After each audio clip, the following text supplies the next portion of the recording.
Tuhan Yesus Kristus telah datang ke dalam dunia ini sebagai anak manusia untuk merampas kembali kekuasaan hak-hak manusia secara sepenuh yang telah dicuri oleh iblis, dan kekuasaan iblis telah dilucuti oleh Tuhan Yesus Kristus di atas kayu salib.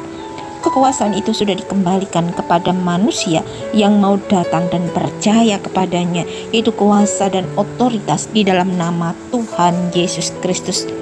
Tetapi kita harus punya hubungan yang benar dengan Allah Bapa kita, yaitu hubungan secara pribadi melalui doa-doa kita, untuk kita dapat menarik hadirat Allah turun di dalam kehidupan kita, yang artinya juga bahwa kita mengenal Allah secara pribadi, secara khusus, karena Allah memberikan upah hadiah kepada orang-orang yang mencari Dia, kepada orang-orang yang mengenal Dia secara pribadi di dalam kehidupannya. Firman Tuhan, sungguh hatinya melekat kepadaku, maka aku akan meluputkannya, aku akan membentenginya, sebab ia mengenal namaku.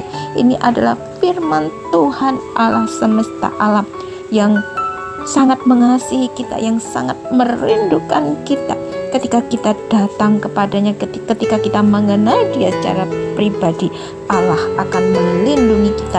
Dan inilah sumber otoritas kita yang diberikan Allah Bapa sendiri kepada orang-orang yang percaya kepadanya dan mengenalnya secara pribadi di dalam kehidupan kita.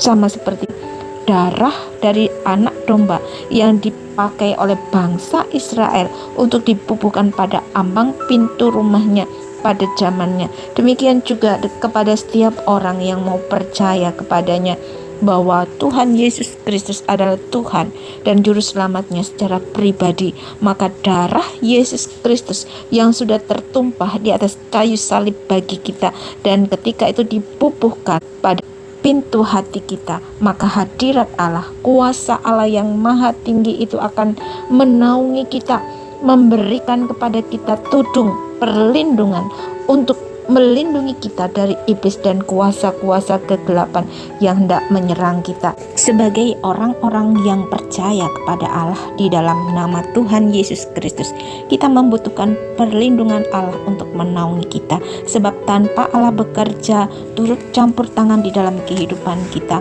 maka kita tidak akan bisa berbuat apa-apa. Darah Tuhan Yesus Kristus harus dibubuhkan pada hati kita dengan iman percaya kita kepadanya setiap saat, setiap waktu di dalam nama Tuhan Yesus Kristus.